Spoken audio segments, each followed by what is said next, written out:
KPR sering dipols seperti paket liburan ke Pulau Kemapanan, brosurnya kinclong, cicilannya digambarkan enteng, prosesnya katanya simple, cukup KTP, slip gaji, lalu beres. Iklan bank dan janji developer pintar memilih kata mimpi, rumah pertama, kunci bahagia, seolah yang menolak berarti tidak berani maju. Padahal maju finansial tidak selalu berarti menambah utang, kadang justru berarti menolak utang yang belum sanggup kamu pikul. Di balik brosur itu selalu ada tulisan kecil, syarat, dan ketentuan berlaku yang jarang dibacakan dengan suara keras. Durasinya bisa 15-20 tahun, cicilan bukan cuma angka bulanan, tapi kontrak gaya hidup, kontrak emosi, bahkan kontrak pilihan hidup. Sekali masuk, keluar tidak semudah stop langganan.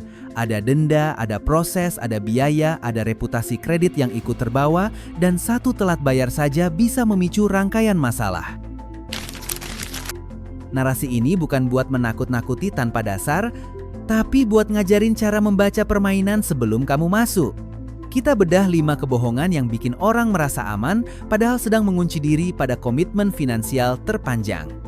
Kalau kamu masih survei, ini checklist. Kalau kamu sudah jalan, ini alarm supaya kamu bisa mengatur strategi, menyiapkan bantalan, dan mengurangi risiko keputusan yang merusak stabilitas rumah tangga. Kebohongan pertama adalah ilusi kemapanan, rumah terlihat megah, dompetnya berdarah. Di Indonesia ada olahraga yang pesertanya jauh lebih banyak dari bulu tangkis, olimpiade gengsi tingkat RT, medali emasnya foto akad kredit, story unboxing kunci, lalu caption motivasi seakan semua orang tinggal mengikuti langkah yang sama. Padahal yang terlihat di kamera hanya tembok, bukan sisa saldo setelah cicilan. Rumah berevolusi dari tempat tinggal menjadi simbol status, alat ukur seberapa jadi orang. Tekanan datang dari teman, keluarga, sampai obrolan tongkrongan, dan wasit utamanya sering calon mertua. Ada standar tak tertulis, belum punya rumah berarti belum siap menikah, belum layak disebut bertanggung jawab, padahal standar ini lahir dari tradisi gengsi, bukan dari hitung-hitungan rasional tentang cash flow dan keamanan kerja. Karena takut dianggap belum sukses, banyak orang masuk KPR tanpa kalkulasi napas panjang. Gaji masih pas-pasan, dana darurat tipis, pengeluaran masih boros, tapi utang puluhan tahun diambil demi validasi sosial. Ini keputusan reaktif, dibentuk oleh rasa malu dan ketakutan, bukan oleh angka kemampuan bayar dan skenario terburuk. Ketika biaya hidup naik, cicilan tetap minta dibayar, dan disitulah stres mulai menggerus hubungan dan kesehatan. Dari sini lahir kemiskinan yang disamarkan. Dari luar terlihat mapan karena punya pagar, cat rapi, dan garasi, masyarakat kita sangat visual, yang kelihatan dianggap bukti. Tapi ritual hariannya berat, kerja dari pagi sampai malam untuk menutup cicilan, bukan membangun tabungan atau skill. Secara napas hidupnya sesak karena ruang gerak finansial habis dimakan kewajiban, namun orang enggan mengaku kesulitan karena takut dicap gagal, sehingga masalahnya tidak pernah ditangani dengan jujur. Ilusi kemapanan ini berbahaya karena memaksa orang terlihat sukses sebelum benar-benar aman. Banyak yang rela menekan kebutuhan lain, menunda dana pendidikan, menunda investasi, bahkan mengorbankan kesehatan demi satu hal, cicilan tidak boleh telat. Dari luar kelihatan naik kelas, padahal di dalam rumah sendiri hidupnya penuh kecemasan. Takut satu kejadian saja membuat semuanya runtuh, dan rasa aman yang dijual di awal berubah jadi rasa was-was setiap tanggal gajian. Efek sosialnya juga licik, orang yang sudah terjebak sering ikut mempromosikan jebakan itu bukan karena jahat, tapi karena mereka butuh merasa keputusan mereka benar. Maka lahirlah kalimat, cicilan itu sama saja kayak bayar kontrakan, padahal beda jauh. Kontrakan bisa pindah kapan saja, biaya pindah relatif jelas, sedangkan KPR menempel di riwayat kredit, ada biaya notaris, ada penalti pelunasan, dan proses jual belinya tidak instan. Kalau kamu mau lepas dari tekanan ini, pertanyaan pertama bukan kapan punya rumah, tapi berapa lama aku bisa bertahan kalau penghasilan turun. Realitasnya, yang membuat orang jatuh miskin bukan rumahnya, tapi ketidakmampuan menghadapi skenario buruk, sakit, kecelakaan, PHK, atau usaha sepi, sementara cicilan tetap berjalan seperti metronom. Tanpa dana darurat dan asuransi yang tepat, satu musibah kecil bisa jadi domino besar. Setelah ilusi kemapanan, kita masuk ke bohongan kedua, harga rumah itu sudah paling jujur. Di balik layar ada permainan dua pihak, developer dan bank. Triknya sederhana tapi mematikan, harga di atas kertas bisa dinaikkan jauh dari nilai wajar, rumah yang nilainya setara Avanza dijadikan Pajero, dan selisihnya kamu bayar selama puluhan tahun. Kamu merasa hanya menambah sedikit per bulan, padahal total akhirnya bisa ratusan juta lebih mahal. Developer biasanya punya banyak alasan terdengar logis, kawasan berkembang, akses tol, nilai investasi, padahal sebagian adalah bumbu marketing untuk menghaluskan markup. Lalu kamu merasa aman karena berpikir bank akan jadi penilai netral lewat appraisal. Secara teori iya, tapi di lapangan hubungan bank dan developer sering terlalu akrab untuk disebut wasit.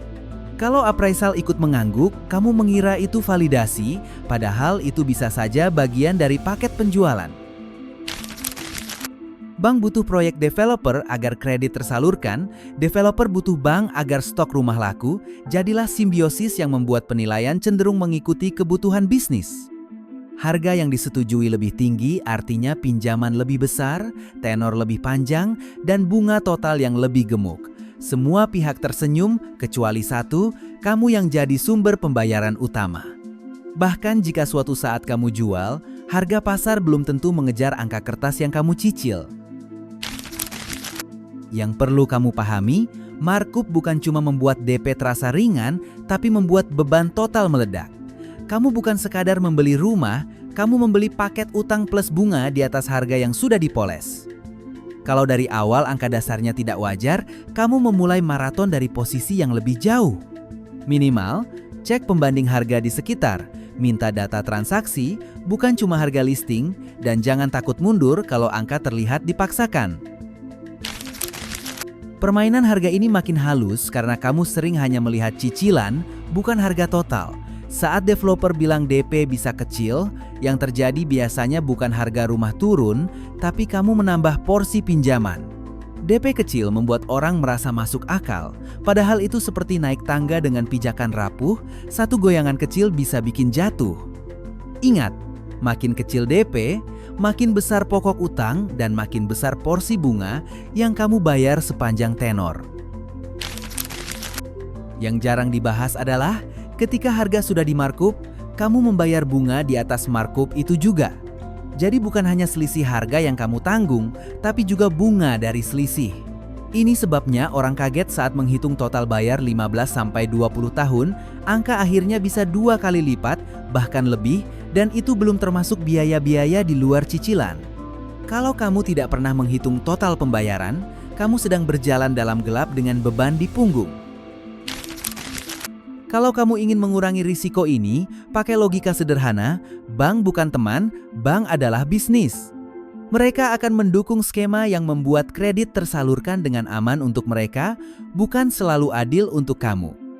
Karena itu, jangan cuma percaya appraisal, cari pembanding independen, tanya agen yang tidak terikat proyek, cek NJOP, lihat transaksi nyata di lingkungan sekitar, dan bandingkan dengan rumah second yang sudah jadi, bukan cuma janji, kawasan akan naik. Masuk ke kebohongan ketiga, cicilannya ringan dan stabil. Ini biasanya benar, tapi hanya di awal, 2-5 tahun pertama saat kamu diberi bunga fix promo yang terlihat manis. Fase ini seperti free trial, kamu merasa anggaran terkendali, lalu mulai menambah beban lain, beli mobil, upgrade gaya hidup, atau berani ambil cicilan baru. Bank senang, karena kamu makin dalam di ekosistem utang. Masalahnya, ketika masa fix selesai, bank melemparkan floating kick. Bunga berubah mengambang mengikuti kebijakan bank dan kondisi pasar. Begitu suku bunga naik, cicilan ikut naik, dan kenaikannya bisa terasa brutal, apalagi jika pokok utang masih besar.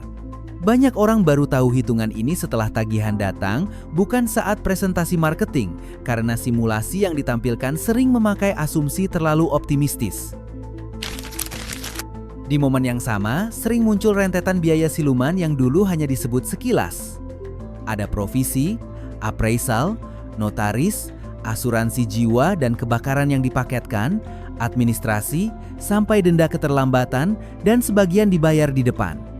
Jika kamu tidak menyiapkan dana ekstra, kamu akan mulai menutup lubang dengan cara paling mahal, memakai kartu kredit, pinjaman online, atau memotong kebutuhan pokok, lalu stresnya berlipat. Yang membuat situasi makin kejam, ketika cicilan naik, kamu sudah terikat kontrak. Negosiasi tidak semudah chat customer service, perubahan butuh proses dan biaya. Kamu bisa mencoba refinancing atau take over, tapi itu butuh biaya lagi, syarat lagi, dan belum tentu lebih ringan. Jadi sebelum tanda tangan, kamu wajib simulasi skenario terburuk, cicilan saat bunga tinggi, dan pastikan sisa uang setelah cicilan masih cukup untuk hidup layak, dana darurat, dan tabungan. Saat bunga mulai floating, banyak orang mengalami kejutan psikologis. Mereka merasa dikhianati, padahal bank memang hanya menjual produk, bukan menjanjikan kenyamanan seumur hidup. Yang lebih penting, floating bukan cuma naik sedikit, perubahan 1-2% saja pada sisa tenor panjang bisa mengubah cicilan bulanan dan total bunga secara signifikan. Dan karena cicilan dibayar rutin, perubahan kecil terasa seperti pajak baru yang datang tanpa undangan. Yang sering membuat orang kalah bukan cuma kenaikan bunga, tapi kebiasaan tidak punya buffer. Kalau gaji habis untuk gaya hidup, cicilan promo terasa aman, begitu cicilan naik kamu tidak punya ruang bernapas. Di titik ini orang mulai memotong hal penting, makan asal, menunda dokter, menunda servis kendaraan, lalu produktivitas turun, sehingga risiko finansial makin besar. Stres juga membuat keputusan jadi impulsif, mulai mencari pinjaman cepat, padahal itu memperparah luka. Satu cara sederhana untuk menguji kemampuan adalah hitung cicilan seolah bunga sudah naik ke level tinggi, lalu lihat apakah kamu masih punya ruang minimal untuk dana darurat, proteksi, dan tabungan. Kalau jawabannya tidak, berarti promo fix itu hanya meninabobokan, bukan menandakan kamu mampu. Idealnya porsi cicilan jangan membuat hidupmu seperti berjalan di tali tipis, karena hidup nyata punya angin kencang, bukan studio iklan. Kebohongan keempat, rumah adalah aset terbaik dan pasti bisa jadi penyelamat. Rumah memang punya bentuk fisik tapi tidak otomatis liquid. Selama masih KPR, sertifikat biasanya ditahan bank, status kepemilikanmu belum utuh, dan rumah itu pada dasarnya masih jaminan, bukan uang tunai yang bisa kamu cairkan saat darurat. Kamu bisa tinggal di dalamnya, tapi tidak bisa serta-merta mengubahnya menjadi uang tanpa proses panjang. Kalau kamu tiba-tiba butuh dana karena sakit, keluarga kena musibah, atau terkena PHK, menjual rumah KPR bukan proses cepat. Ada negosiasi, ada pengalihan kredit, ada pembeli yang harus lolos bank, ada biaya administrasi, dan kadang harus diskon besar supaya cepat laku. Sementara waktu adalah barang mahal saat krisis dan cicilan tetap menagih setiap bulan, jadi kamu bisa terjepit dari dua arah, kebutuhan darurat dan kewajiban kontrak. Disinilah bahaya terbesar muncul, gagal bayar. Ketika cicilan macet, bank punya hak legal untuk menyita dan melelang rumah.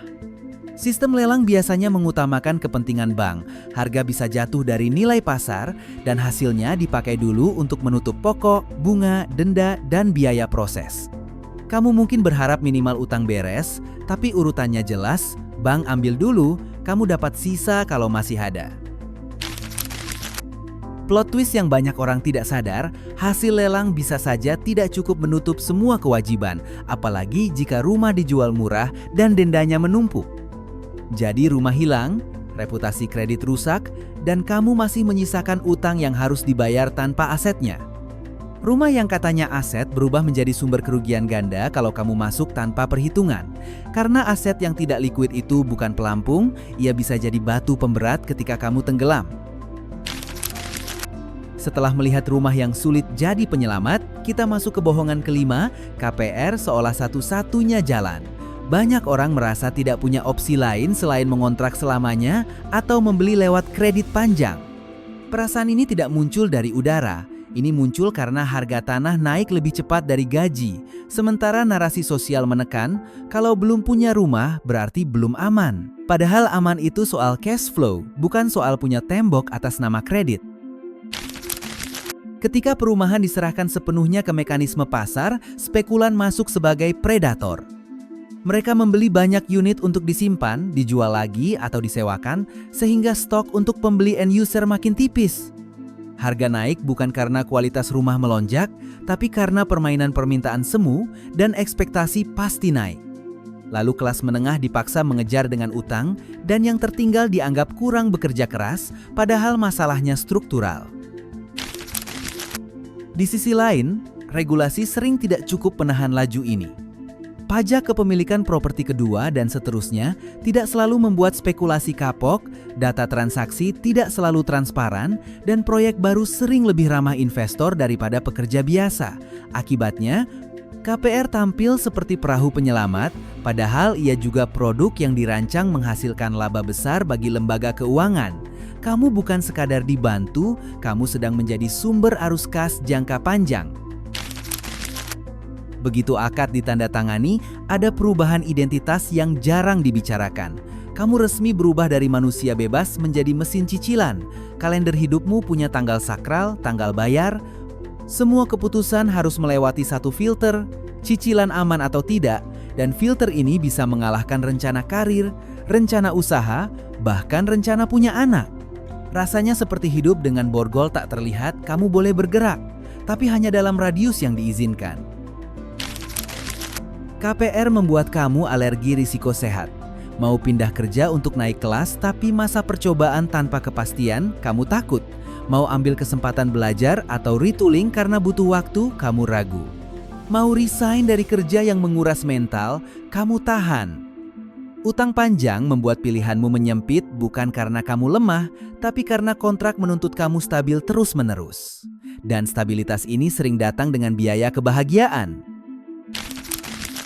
Yang lebih sadis, sistem ini mengasumsikan kamu tidak boleh sakit, tidak boleh kehilangan pekerjaan, dan tidak boleh mengalami fase hidup yang normal, seperti keluarga butuh biaya besar atau bisnis turun. Padahal, hidup selalu punya musim. Ketika kontrak menuntut stabilitas ekstrem, kamu rentan terjebak dalam pola gali lubang tutup lubang, meminjam untuk menutup cicilan, lalu menambah beban baru. Di titik ini, rumah yang kamu kejar bisa berubah jadi sumber kecemasan harian. Jadi, pertanyaan besarnya bukan KPR itu jahat atau baik, tapi apakah kamu paham harga yang kamu bayar selain uang? Harga termahal sering bukan bunga, tapi kebebasan memilih, kebebasan mencoba, dan ruang untuk gagal dengan aman. Kalau kamu belum siap, menunda bukan berarti kalah. Menunda bisa jadi keputusan paling dewasa untuk menyelamatkan masa depanmu. Karena tujuan finansial bukan terlihat mapan, tapi benar-benar aman. Setelah 5 kebohongan itu kebuka, fokusnya bukan mencari cara melawan bank, tapi memastikan kamu tidak masuk sebelum siap. Cheat code-nya adalah disiplin, bukan trik cepat, karena sistem ini menang lewat waktu. Kamu perlu posisi tawar, dan posisi tawar datang dari kondisi finansial yang kuat, bukan dari keyakinan dan kata-kata motivasi. Kalau kamu masuk dengan kondisi mepet, semua perubahan kecil akan terasa seperti badai besar. Langkah pertama, perbesar penghasilan secara nyata. KPR tenor panjang tidak cocok disandarkan pada gaji yang pas untuk hidup hari ini. Cari cara naik kelas, negosiasi gaji, pindah kerja dengan peningkatan signifikan, bangun side income yang stabil, atau upgrade skill yang membuat pendapatanmu punya ruang tumbuh. Targetkan selisih bukan sekadar naik sedikit, karena biaya hidup juga ikut naik tiap tahun. Langkah kedua, kendalikan gaya hidup dengan sengaja. Banyak orang bilang yang penting cicilan kebayar, lalu tetap hidup konsumtif. Akibatnya tidak ada dana darurat dan tidak ada tabungan. Kalau rumah memang prioritas, maka gengsi harus turun, pengeluaran impulsif harus disunat, dan kamu perlu sistem budgeting yang konsisten. Ukurannya sederhana, setelah bayar cicilan, kamu masih bisa hidup layak tanpa menyiksa diri dan tanpa berutang lagi. Langkah ketiga, siapkan bantalan sebelum berangkat.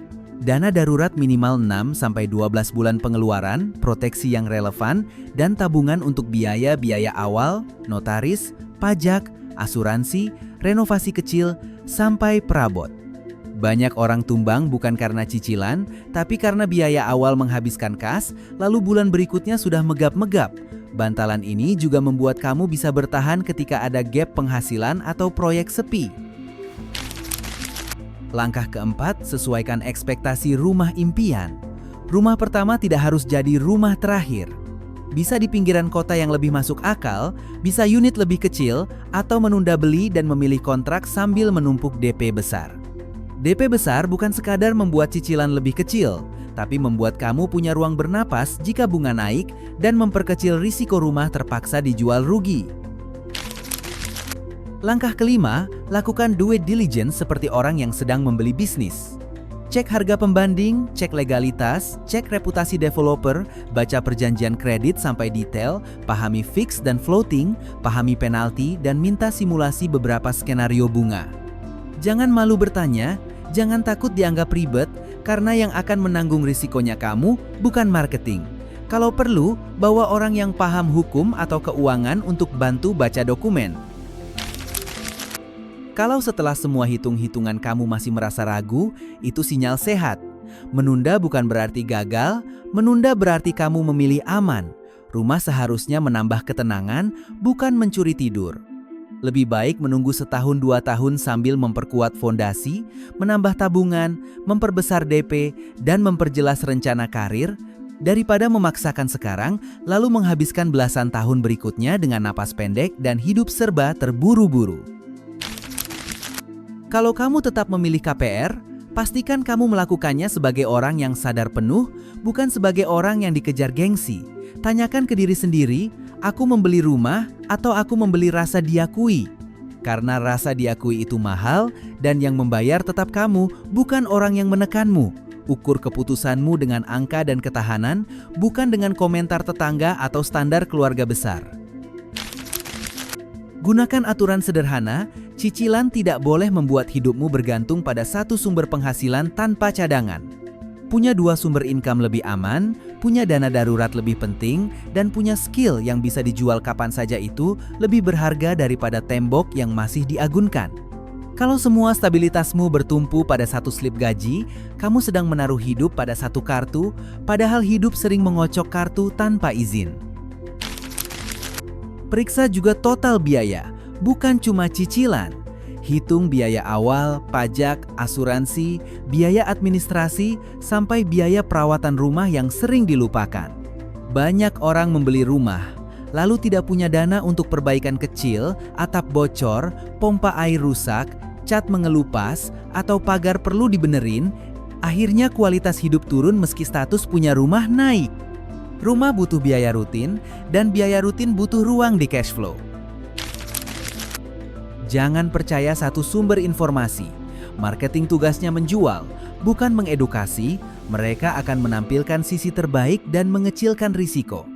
Cari pembanding harga, cari opini independen, baca kontrak pelan-pelan, dan minta simulasi skenario buruk, termasuk saat bunga naik dan saat penghasilan turun. Jika bank hanya menonjolkan bunga promo tanpa membahas perubahan setelahnya, itu sinyal bahwa kamu harus menggali lebih dalam sebelum tanda tangan. Jangan terjebak logika hitam putih, seakan pilihan hanya KPR atau gagal. Kamu bisa kontrak sambil menabung, kamu bisa beli lebih kecil dulu, kamu bisa fokus menaikkan income dan memperbesar DP, kamu bisa mencari lokasi yang lebih masuk akal.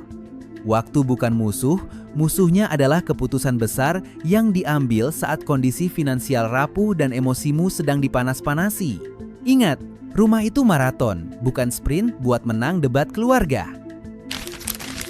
Tujuan finansial itu bukan sekadar punya sertifikat, tapi punya kendali. Kendali artinya kamu bisa bilang iya saat ada peluang dan bisa bilang tidak saat ada tekanan, tanpa panik soal tagihan bulan depan. Rumah yang kamu beli seharusnya memperluas pilihan hidup, bukan mengecilkan ruang untuk bernapas. Kalau sebuah keputusan membuat kamu kehilangan tidur sejak hari pertama, mungkin itu bukan mimpi. Itu sinyal bahaya yang minta kamu berhenti dan hitung ulang. Kalau narasi ini bikin kamu lebih waspada, bagikan ke teman atau keluarga yang sedang tergoda brosur manis KPR. Dan kalau kamu mau bahasan duit yang to the point tanpa gimmick, langsung subscribe Duitmology, nyalakan loncengnya, dan tulis di komentar topik apa yang harus kita bedah berikutnya, karena di sini kita belajar jadi kebal dari jebakan finansial. Ciao!